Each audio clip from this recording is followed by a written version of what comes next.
2025 was the wildest year for superhero movies. Box office bombs, powerful characters introduced, and the overlooming notion of superhero fatigue. Some movies made us believe in cinema again, while others felt like both Marvel and DC handed over the idea to ChatGPT and said, "Do whatever you please." Let's break down the movies that fans enjoyed and others that just didn't hit the mark. Fantastic Four, First Steps. You're late for dinner. Oh, yes, we are. Really. By a single minute. Yes, we were just. I had to put some aloe iodine just on had my to- shoulder.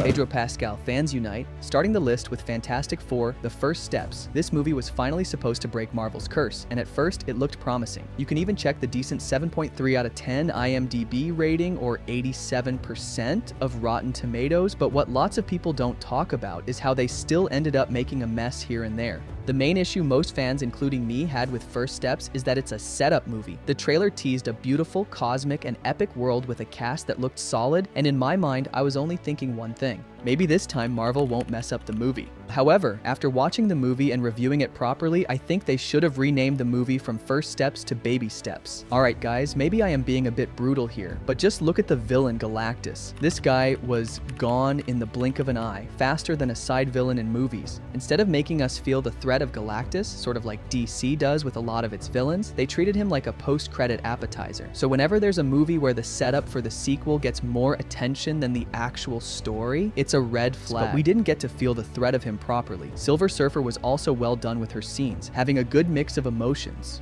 which brought my respect up for Fantastic Four. However, when we talk about writing, it is a bit off. The emotional scenes also felt off and hard to resonate with. Some moments felt forced and awkward. Then there's Pedro Pascal being Doctor, Reed Richards, and to be honest, it was probably the biggest miscast, as many would agree. His version of Richards is a self-serious bore. Batman versus the Yakuza League. Batman vs. the Yakuza is where things get spicy. We already saw Batman Ninja, which wasn't the most well-executed movie and was CGI-oriented, which wasn't well accepted back in 2018. Moving forward to 2025. When the trailer came out, everyone was like, oh no, yet another gimmick, but once we saw the movie, it turned out to be one of the most unique superhero films in years. Batman's journey in the Yakuza League is both fascinating and underwhelming. You see, both worlds are colliding with each other, giving off that intimidating energy, but there, it also lacked a special blend of stakes to be perfect. This has been the problem with a lot of superhero films in 2025, and the Yakuza League is the victim of it. Other than that, the movie has some amazing character design, and I think DC has done an amazing job in creating its unique art. What once seemed like a CGI gimmick has become DC's unique art style, which was done in other films too, including Batman Ninja and Suicide Squad Isekai. The storyline was engaging in an aspect where instead of punching clowns or chasing riddles, Batman is now going head-to-head with a martial arts crime syndicate that actually knows how to fight back. The choreography was straight up insane, and some action scenes looked like they were taken straight out of a samurai film. Another aspect that I loved about this movie is that we saw something rare, and that was a vulnerable Batman. Lots of fans are also complaining about how they didn't get to see Batgirl, but Wonder Woman surely took the whole scene and became the star of the movie. However, with all great things comes some compromises as well. What I didn't like about Batman vs. the Yakuza League is the fact that the leaders of the Yakuza could have used more screen time and some scenes that were dipped into their actual style, but overall, it is amazing to see a Batman movie that wasn't centered around the Joker. For that, we might need to wait for the next live-action Batman movie. So, my final take, stylish, bold, and refreshing, something most fans would enjoy. Alright, we finally hit the number 4, Captain America, Brave New World. Sliding into the next movie, we have Captain America, Brave New World with 5.6 on IMDb, 46% on Rotten Tomatoes, and 2.4 on Letterboxd. But, in all honesty, Anthony Mackie as the main character, I'll take it. The themes of responsibility and identity, solid. But then you watch it and realize things like someone really messed up the storyline in a lot of ways. The whole storyline felt like it was missing, like Marvel cut the movie.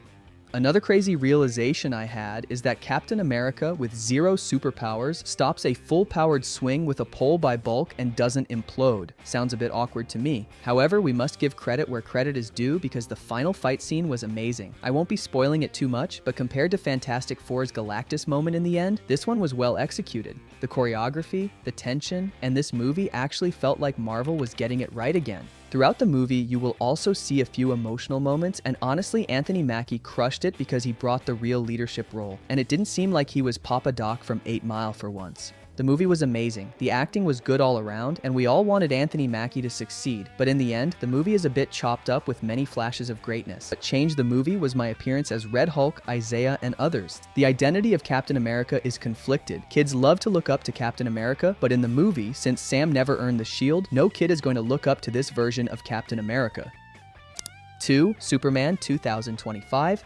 Now here's one that fans recently loved, Superman 2025. This was James Gunn's first big superhero movie because he's been working on less popular ones in general. However, the guy did reboot the Guardians of the Galaxy from nobodies to legends, so naturally we all thought that he's gonna save Superman. The results? Well, I have mixed emotions on this one too. On Google reviews, it only got 3.8 out of 5, which is still decent, but considering we're talking about a Superman movie, that's a big deal. Superman 2025 was overall brilliant, and this time it focused more on Clark Kent's personal struggle of how he was going to balance his humanity and heroism. Overall, the movie worked well, the side characters were lit, and just like you all like it, Superman is still the symbol of hope, however a bit too humiliated. There was way too much going on, and frankly, the cringy humor did turn a lot of the fans off. We saw Easter eggs, random cameos, and at one point, this wasn't even looking like a Superman movie, but more like a DC Universe's PowerPoint presentation. The villains were less appealing too, since Ultraman isn't as badass as Zod or some other past villains we've seen Superman fight. On the other hand, a lot of people, including me, thought that Henry Cavill as the cast would have been much better since he not only fit the suit better, but his overall vibe, aesthetics, personality, and most of all, aura is too good for them to hire anyone other than Henry Boy. We can say that this version of Superman is a lighter version of Man of Steel and Batman vs. Superman with even less action. It wasn't the best superhero movie, but it still set the stage for the next Superman to come and thrive.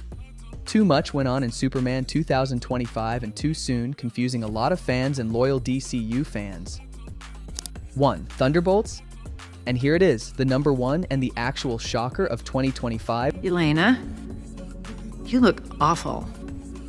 You sure you're really ready for that public-facing role you asked me about? Eat shit. Have even acted it to be the best superhero movie of the year. Why? That's because Marvel has been struggling with half-baked scripts, reboots, and movies that seem more like they are unfinished business or trailers that fans would like the actual movies to be. But when it comes to Thunderbolt, we're talking about a whole other ballgame. But why did it work? Well, balance. The directions weren't afraid to go dark and showed characters who were in the gray region. That's because not everyone likes heroes, so they went on to show anti-heroes with this movie. Coupled with the fact that they are all anti-heroes and come with their own baggage, the movie is straight up a masterpiece. Another fact that I love about Thunderbolts is how there's the perfect blend between action and character development. When you watch it first, you would think that it's just an action movie, but in actuality, there's a whole roller coaster of stuff going on. Thanks to the villainous charm, Thunderbolts is not easy to miss. These heroes have amazing personalities, humor, and at times great levels of emotional vulnerability. By the time we got to the credits section, we weren't satisfied. Why?